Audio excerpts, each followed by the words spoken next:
Kính thưa quý vị, giàn khoan Hải Dương 981 đến vị trí mới ở Biển Đông. Hôm ngày 28 tháng 12, Reuters dẫn thông báo trên trang web của Cơ quan An toàn Hàng hải Trung Cộng cho biết giàn khoan Hải Dương 981 sẽ tiếp tục hoạt động ở khu vực không xa bờ biển Việt Nam. Theo đó, giàn khoan nước sâu trị giá 1 tỷ Mỹ Kim sẽ khoan ở khu vực chết về phía Bắc, ranh giới phân định trên vịnh Bắc Bộ giữa Việt Nam và Trung Cộng, khoảng 70 hải lý về phía đông. Ông Nguyễn Quang Đạm, thuộc Bộ Tư lệnh Cảnh sát Tuần duyên Việt Nam cho biết, lực lượng tuần duyên Việt Nam luôn theo sát hoạt động của giàn khoan Hải Dương 981. Tuy nhiên, đến thời điểm hiện nay, hoạt động của giàn khoan Hải Dương 981 chưa có gì phức tạp.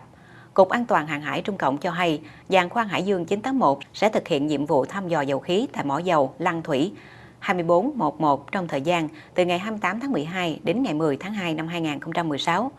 Trung Cộng cũng yêu cầu các phương tiện qua lại không vào khu vực bán kính 2.000 m xung quanh tọa độ trên để bảo đảm an toàn cho giàn khoan Hải Dương 981. Vào tháng 5 năm ngoái, Trung Cộng đã hạ đặt trái phép giàn khoan Hải Dương 981 trong vùng đặc quyền kinh tế, thềm lục địa của Việt Nam trong vòng 2 tháng rưỡi.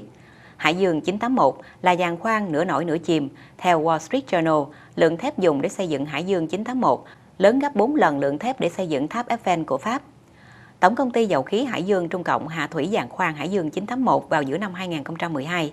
Hiện tại, Hải Dương 981 thuộc quyền quản lý của công ty dịch vụ bãi dầu Trung Cộng, trực thuộc Tổng công ty dầu khí Hải Dương Trung Cộng.